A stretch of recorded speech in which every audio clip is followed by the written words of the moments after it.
Good morning students, स्वागत आप सबका। मैं सूर्य प्रकाश शर्मा हूं और हम लोग पढ़ रहे हैं BA part first political science paper first, जिसका नाम है राजनीति विज्ञान के मूल आधार। और इसके अंतर्गत जो आज का हमारा टॉपिक है वो है सत्ता। पिछले वीडियोज़ में हमने शक्ति के बारे में बात की और शक्ति से जुड़ी हुई एक और महत्वपूर्ण अवधारणा है सत्ता। तो उसी सत्ता के बारे में आज हम चर्चा करेंगे। मैं आपको ये भी बता चुका हूँ पिछली शक्ति की जब हमने चर्चा की थी, परंपरागत राजनीति विज्ञान सत्ता को ज़्यादा महत्व देता है क्योंकि वो आदर्श उन्मुख दृष्टिकोण था, जबकि आधुनिक दृष्टिकोण शक्ति को महत्व देता है, चाहे फिर उसका रूप शक्ति का हो, चाहे प्रभाव का हो, चाहे सत्ता का हो। बहरहाल आज हम बात करेंगे सत्ता के विषय में। देखिए, सत्ता के रूप में शक्ति का प्रयोग आधुनिक लोकतांत्रिक राज व्यवस्थाओं की प्रमुख पहचान है, प्रमुख विशेषता है। क्या मतलब है इस बात का? इस बात का मतलब यह है कि जैसे जैसे मानव जीवन व्यवस्थित होता गया, मानव सभ्यता आगे बढ़ी, वैसे ही वैसे शक्ति का स्थान सत्ता ने लेना शुरू किया। शक्ति का ही एक रूप है सत्ता, लेकिन कैसा रूप है?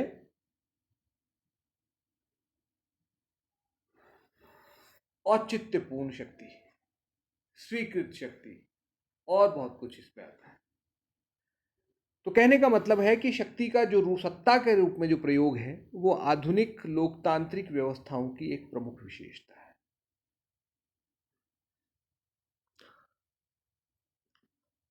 औचित्यपूर्ण शक्ति अथवा सत्ता लोकतांत्रिक राज व्यवस्थाओं की आत्मा है। यानी सत्ता क्या है? औचित्यपूर्ण शक्ति, शक्ति ऐसी जो उचित हो, जिसको जनता उचित मानती हो, जिसको कानून उचित मानता हो, जो कानून की नजर में सही हो, ऐसी शक्ति को हम सत्ता कहते हैं। सत्ता के इसी महत्व के कारण प्रत्येक राजनेता अपनी शक्ति को सत्ता में रूपांतरित करने हेतु निरंतर प्रयास करता है। वो शासक भी जो शक्ति के बल पर बंदूक की नली से शक्ति की बात करते हैं, वो भी कहीं ना कहीं आगे चल करके अपनी सत्ता को उच्च शक्ति को उचित बनाने के लिए उसको सत्ता का रूप देने की कोशिश करते हैं। यानी शक्ति को औचित्यपूर्णता के वस्त्र पहनाने की कोशिश करते हैं। ये एक अलंकारिक भाषा में हम इसको कह सकते हैं। शक्ति को जब औचित्यपूर्णता के वस्त्र पहना दिए जाते हैं, यानी उचित बना लिया जाता है, जनता की सहमति प्राप्त कर ली जाती है, तो उसे हम सत्ता कहते हैं। इस कॉन्सेप्ट को आगे हम अगली स्लाइड्स में समझने की कोशिश करेंगे। सत्ता, अर्थ एवं परिभाषा। कुछ परिभाषाएं मैंने आपके लिए यहाँ चुनी है जो विभिन्न दृष्टिकोणों का प्रतिनिधित्व करती हैं। हन्ना आरेंट के अनुसार सत्ता स्वीकृति पर आधारित शक्ति है। इसकी आधारभूत विशेषता उन लोगों की स्वीकृति है जिन्हें उसका पालन करना है। बिल्कुल स्पष्ट परिभाषा है हन्ना आरेंट की। वो कहते हैं स्वीकृति पर आधारित शक्ति। किसकी स्वीकृति?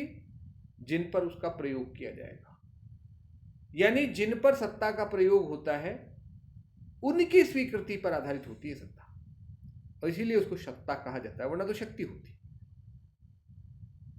जहां बल प्रयोग की अधिकता हो जाती है जिन शासन व्यवस्थाओं में, तो वो सत्ता नहीं बल्कि शक्ति में बदल जाती है।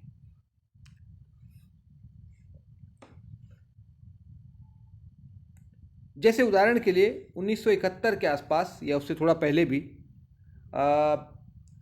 पूर्वी पाकिस्तान में जो पाकिस्तानी सरकार की जो सत्ता थी, वो शक्ति में बदल चुकी थी। वहां जनता उसको स्वीकार नहीं कर रही थी, तो वो शक्ति बन गई थी, सत्ता नहीं रह गई थी। तो जब जनता किसी शक्ति को स्वीकार कर लेती है, उचित मान लेती है, तो उसे हम सत्ता कहते हैं। हन्ना आरेंट की परिभाषा से ये स्पष्ट हो जाता है। दूसरी परिभाषा है वेल्डन की। वेल्डन क्या कहते हैं?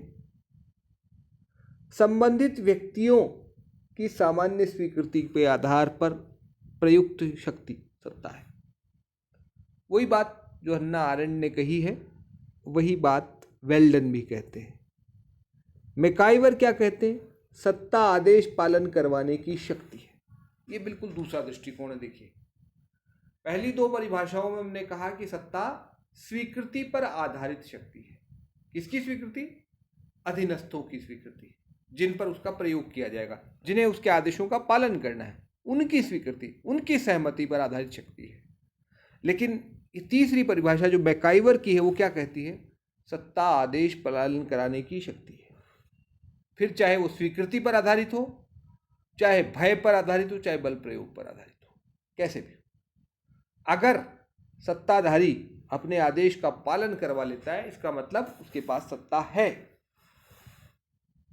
हर्बर्ट साइमन क्या कहते हैं? सत्ता निर्णय लेने की शक्ति है जिनसे दूसरे व्यक्तियों के कार्यों का निर्देशन होता है। यहां दो पक्षों, उच्च तथा अधीनस्थ, के बीच का संबंध है। ये कहते हैं हर्बर्ट साइमन की सत्ता के बारे में औपचारिक दृष्टिकोण रखते हैं।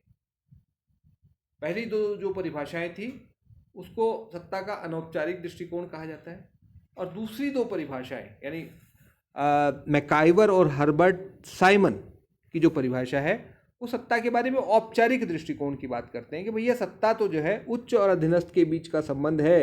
ये निर्णय लेने की शक्ति है जिनसे दूसरों के कार्यों को प्रभावित किया जा सकता है। ऐसी निर्णय लेने की शक्ति को ही सत्ता कहते हैं। ये कहते हैं हर्बर्ट साइमन। यानी उच्च अधीनस्थ का संबंध सत्ता में के रूप में अभिव्यक्त होता है। एक आदेश देता है, दूसरा पालन करता है, चाहे वो स्वेच्छा से करता है या दबाव के कारण करता है, ये महत्वपूर्ण नहीं। अंतिम परिभाषा जो मैंने चुनी है वो है रॉबर्ट ए डहल। व्यवहारवाद के संबंध में भी आपने इनका नाम पढ़ा है। ये डहल साहब क्या कहते हैं कि औचित्यपूर्ण शक्ति अथवा प्रभाव को ही सत्ता कहते हैं। औचित्यपूर्ण शक्ति, ये बड़ा इंपॉर्टेंट शब्द है। औचित्यपूर्ण शब्द, लेजिटिमेट पावर, इसको लोग उचित मानते हो, वो शक्ति जो है सत्ता है। कुल मिलाकर के सत्ता की परिभाषा की जब हम बात करते हैं तो दो दृष्टिकोण है वहां पर। एक अनौपचारिक दृष्टिकोण जो कि ये मानता है कि सत्ता अधीनस्थों की स्वीकृति पर आधारित शक्ति है, और दूसरा औपचारिक दृष्टिकोण सत्ता का, हर्बर्ट साइमन इसके प्रमुख प्रतिपादक हैं, कि सत्ता आदेश देने की शक्ति है, निर्णय करने की शक्ति है। उच्च अधीनस्थ का संबंध है, इसमें एक पक्ष आदेश देता है, दूसरा पक्ष उस आदेश का पालन करता है। आगे हम बढ़ते हैं। सत्ता की विशेषताएं क्या होती है? तो सबसे पहली विशेषता होती है औचित्यपूर्णता। सत्ता क्या है? औचित्यपूर्ण शक्ति है, उचित शक्ति है, इसको लोग उचित मानते हैं।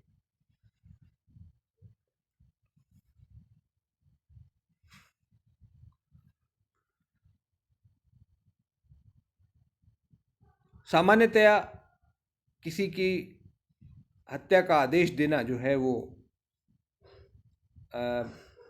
गलत माना जाता है, लेकिन वही काम जब न्यायाधीश करता है तो ये माना जाता है कि उसको ऐसा करने का अधिकार है।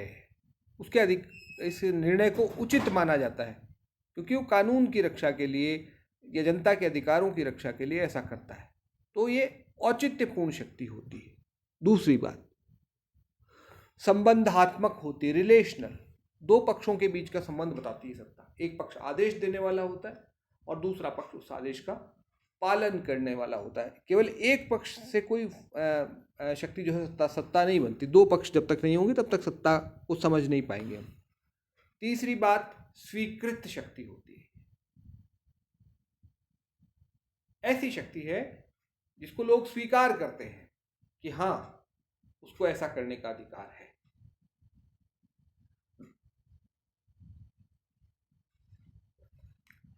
अधीनस्थों की स्वीकृति पर आधारित शक्ति होती है, कहने का मतलब है। चौथी बात, वर्चस्व युक्त होती है, यानी वर्चस्व, इसमें जो सत्ताधारी होता है उसका वर्चस्व होता है, डोमिनेंस होती है उसकी।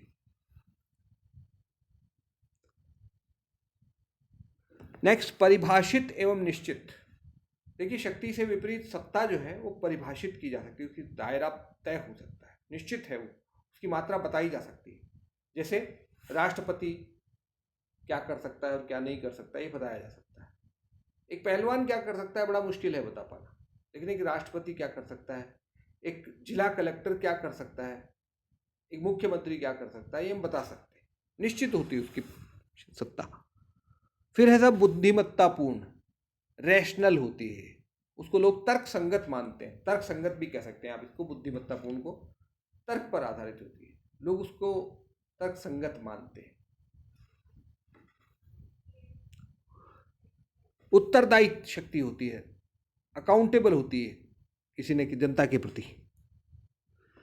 संस्थागत शक्ति होती है, पद में निहित होती है, ये व्यक्ति के इंडिविजुअल नहीं होती, व्यक्तिगत नहीं होती है, पर्सनल नहीं होती है, वो जिस पद को धारण करता है उस पद में निहित होती है और थोड़े समय के लिए उसके पास रहती है। जैसे राष्ट्रपति की शक्ति, सत्ता, राष्ट्रपति पद पर जो भी रहेगा उसे वो सत्ता प्राप्त हो जाएगी। प्रधानमंत्री की जो सत्ता है वो जो प्रधानमंत्री पद पर बैठेगा उसको मिल जाएगी, और जब तक वो उस पद पर रहेगा तब तक उसके पास रहेगी। जब वो उस पद से हट जाएगा, सेवानिवृत्त हो जाएगा, तो उससे वो सत्ता उसकी समाप्त हो जाएगी, उस व्यक्ति की। यानी व्यक्ति की नहीं होती सत्ता, पद की होती है, और उस पद पर रहते हुए उसके वो प्रयोग करता है, पद से हटते ही उसकी सत्ता समाप्त हो जाती है।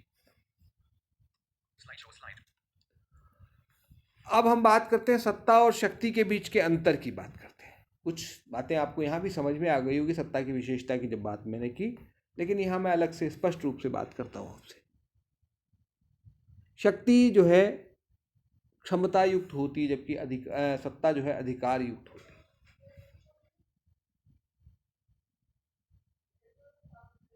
शक्ति जो है वो व्यक्ति की क्षमता पर आधारित होती है, और सत्ता उसका अधिकार होता है। भले उसके पास शक्ति नहीं है उस तरह की खुद के पास।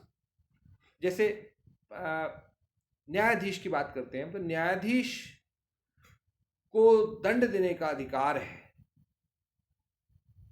अधिकार से आती है उसकी शक्ति, और जो शक्ति सत्ता जो है वो अधिकार से आती है। कानून संविधान उसको देता है, अधिकार उसको देता है ऐसा करने का, वो किसी को फांसी पर लटकाने का आदेश दे सकता है। लेकिन शक्ति व्यक्तिगत होती है, व्यक्तिगत क्षमता पर आधारित होती है। न्यायाधीश इतना शक्तिशाली नहीं है शारीरिक रूप से कि किसी को फांसी पर लटका सके, लेकिन उसको यह अधिकार है कि वो फांसी पर लटकाए जाने का आदेश दे सकता है, और वो सबको पालन करना पड़ेगा।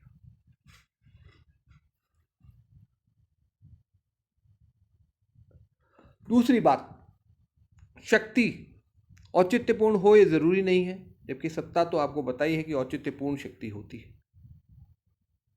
शक्ति अनुचित्यपूर्ण भी हो सकती है। जब एक कोई भी अधिकारी अपने पद की शक्ति का दुरुपयोग करता है, अपनी पद की सत्ता का दुरुपयोग करता है, तो वो औचित्यपूर्णता के खिलाफ जाता है।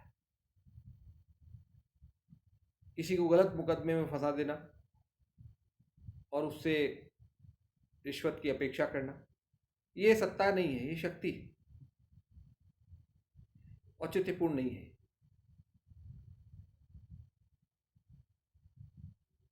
जो की सत्ता जो है हमेशा औचित्यपूर्ण होती है, उसको उचित माना जाता है।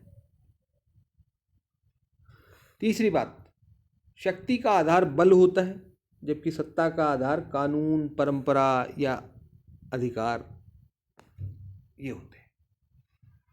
शक्ति व्यक्ति के बल पर आधारित होती है। वो बल शारीरिक हो सकता है, आर्थिक हो सकता है, नैतिक बल भी होता है। कभी कभी नैतिक बल के कारण भी लोग बहुत कुछ कर जाते हैं, बहुत कुछ बदलाव करवा लेते हैं। जैसे अन्ना हजारे ने जो कुछ आंदोलन चलाया था, उससे जो बदलाव आए, जितना भी आ सका, वो उसका नैतिक बल था। उनके पास कोई शारीरिक शक्ति नहीं थी, उनके पास ना कोई आर्थिक शक्ति थी, उनके पास उनका नैतिक बल था। उनका नैतिक बल के कारण उन्होंने इस तरह का परिवर्तन करवाने में सफल रहे थे, एक आंदोलन को खड़ा करने में सफल हुए थे। जैसे जेपी भी लगभग इसी प्रकार के थे, जैसे अन्ना ने किया था वैसे जेपी ने किया था। तो शक्ति का आधार जो है बल होता है, जबकि सत्ता का आधार क्या होता है? कानून होता है, या परंपराएं होती कई बार सत्ता का आधार, और कई बार अधिकार, संविधान होता है, या व्यक्तिगत करिश्मा भी कई बार जो है उसको सत्ता प्रदान करता है। नेक्स्ट, सत्ता स्वीकृति पर आधारित होती है, जबकि शक्ति के बारे में ऐसा कहा होना जरूरी नहीं है। सत्ता अधीनस्थों की स्वीकृति पर आधारित होती है हमेशा। अधीनस्थ लोग जो है जो आदेश का पालन करते हैं, वो स्वीकृति प्रदान करते हैं उस शक्ति को, तब वो सत्ता कहलाती है। शक्ति के मामले में ऐसा जरूरी नहीं है। सत्ता का क्षेत्र निश्चित एवं परिभाषित होता है, ये हम बता ही चुके हैं, जबकि शक्ति के मामले में ऐसा जरूरी नहीं है। सत्ता संस्थागत होती है, जबकि शक्ति व्यक्तिगत होती है, पहले भी बात हम कर चुके हैं। सत्ता पद में रहती है, शक्ति निजी होती है। पद पे रहते हुए भी उसके पास होती है, न रहते हुए भी होती है। जैसे प्रधानमंत्री थे मनमोहन सिंह जी, वो एक अच्छे अर्थशास्त्री थे, ये उनकी निजी शक्ति थी, वो आज भी उनके पास है। लेकिन प्रधानमंत्री के रूप में जो उनके पास सत्ता थी, वो आज उनके पास नहीं है। अंतिम बात, सत्ता तर्क संगत होती है, बुद्धि संगत होती है, जबकि शक्ति के बारे में ऐसा हो जरूरी नहीं है।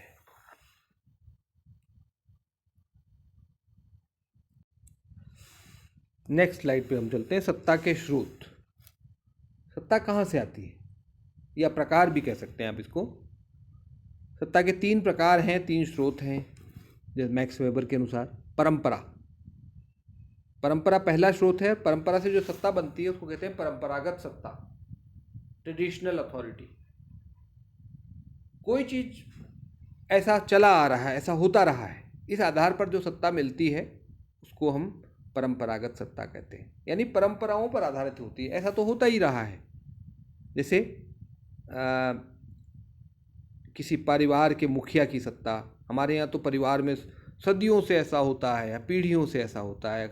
ये जो जब हम कहते हैं तो हम परंपरागत सत्ता की ओर इशारा कर रहे होते हैं। किसी धर्म के अधिकारी की जो सत्ता है, या सामाजिक संस्था, जो सामाजिक, जिसको हम जातीय संगठन कह सकते हैं, या कबीलाई संगठन होते हैं, उनके जो प्रमुख होते हैं, उनकी जो सत्ता होती है वो परंपरा पर आधारित होती है, और इसीलिए उसको परंपरागत सत्ता कहते हैं। दूसरा है करिश्मा। ये व्यक्तित्व का चमत्कार है, इसको आप ये कह सकते हैं। जैसे कुछ व्यक्ति ऐसे होते हैं जो औरों की तुलना में अलग व्यक्तित्व उनका होता है, और वो लोगों को प्रभावित कर पाते हैं।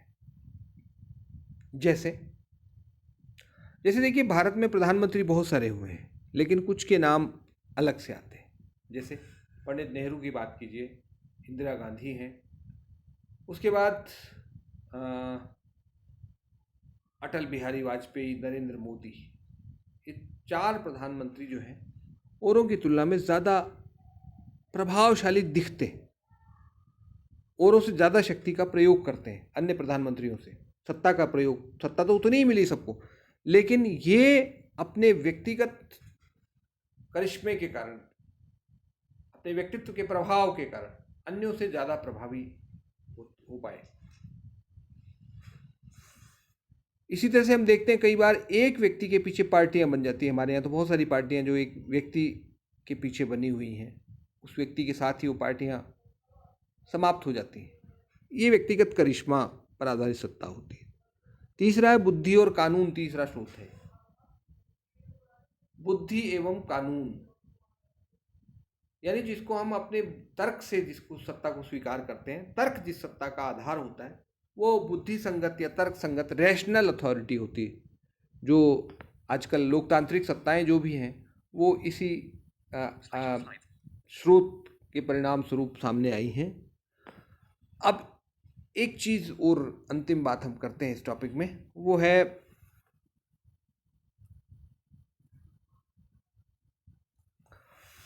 सत्ता के प्रति दृष्टिकोण।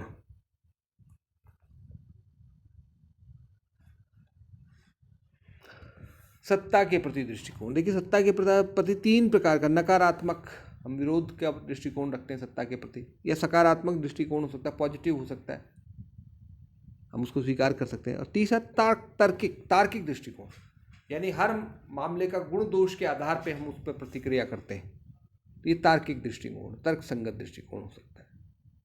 तो तीन प्रकार के दृष्टिकोण सत्ता के प्रति पाए जाते हैं। एक चीज इसमें रह गई, एक स्लाइड और बननी चाहिए थी, जिसको मैं आपको बता देता हूँ मौखिक रूप से, आप समझ लें।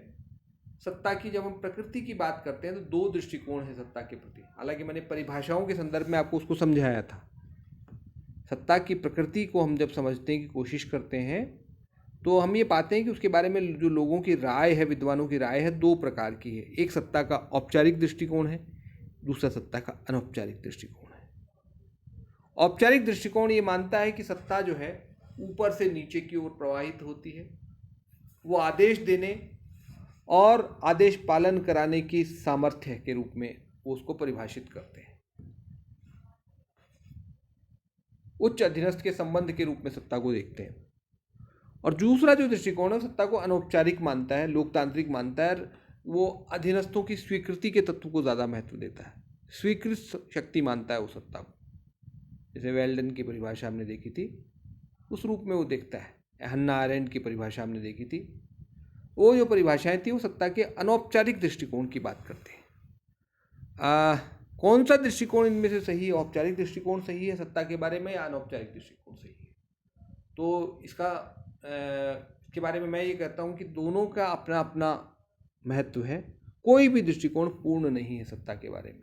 दोनों एक पक्ष रखते हैं अपना, दूसरे पक्ष की उपेक्षा करते हैं। सही दृष्टिकोण दोनों के मिश्रण से सामने आता है। सत्ता अनौपचारिक भी सही है कुछ हद तक और औपचारिक भी होती है। औपचारिक इस सेंस में कि हर अधिकारी के हर आदेश के गुण दोष के आधार पर मूल्यांकन करके अगर हम पालन करने लगेंगे तो व्यवस्था चल नहीं पाएगी। प्रधानमंत्री आदेश दे और हर कर्मचारी उसकी जांच करे कि संविधान के अनुसार है या नहीं, मुझे मानना चाहिए या नहीं मानना चाहिए, अगर इस प्रकार से हम निर्णय करने लगेंगे तो फिर व्यवस्था चल नहीं पाएगी। या प्रधानमंत्री हर निर्णय पूछ पूछ के करेगा जनता से, ऐसा नहीं हो सकता।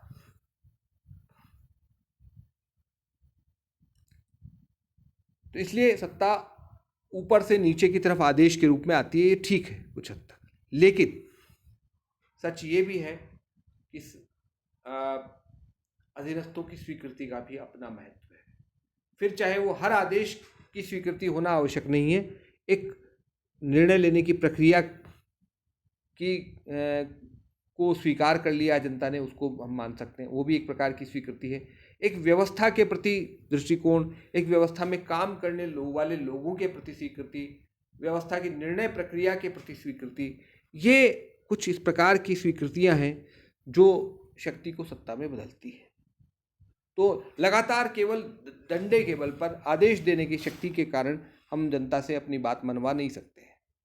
इसलिए सत्ता के मामले में दोनों ही दृष्टिकोण अर्ध सत्य को प्रतिपादित करते हैं। सही निष्कर्ष दोनों के मिलने से आता है, यानी सत्ता औपचारिक भी है और अनौपचारिक भी है। उम्मीद है आपको मेरी बात समझ में आई होगी। कोई कठिनाई हो तो आप मुझे संपर्क कर सकते हैं व्हाट्सएप पे या यूट्यूब कमेंट करके। धन्यवाद।